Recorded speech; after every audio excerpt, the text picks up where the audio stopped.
Trump doesn't understand this imbalance because he knows the relative trade leverage. Now put up the pie charts.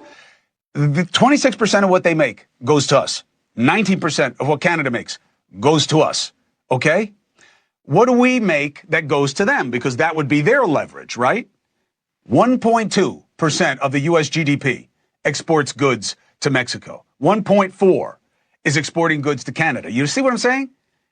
The trade imbalance is obvious. So of course he had the leverage. Of course they weren't going to risk that kind of situation. Of course they were going to come to the table.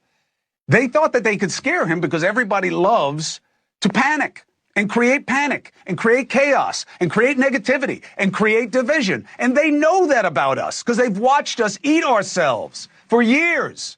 So Trudeau tried it and the Mexican lady tried it. And it didn't work this time. Now, look at what he got already here. Mexico will now deploy 10,000 troops to the U.S.-Mexican border to crack down on illegal immigration and fentanyl trafficking into the U.S. Good. Trump, in return, promised Mexico to crack down on trafficking of high-powered weapons from the U.S. into Mexico. I don't know how he's going to do that. I don't know. I know why they want it. It is screwed up that we keep looking at them as the bad guys and they get the overwhelming majority of their weapons from us. It's messed up. Canada went even further, promising to maintain spending this commitment of $1.3 billion on the border, 10,000 more people. Okay. You know, we have a huge imbalance with our staff, and we took a lot of our staff for CBP from the north and moved them to the south. We got problems in the north. I got Charlie LaDuff on tonight, and he's going to tell you why. So they're going to put in new choppers, technology. He's also going to designate cartels as terrorist organizations, name a fentanyl czar, and announced a new intelligence directive against organized crime that will be funded to the tune of $200 million. Okay?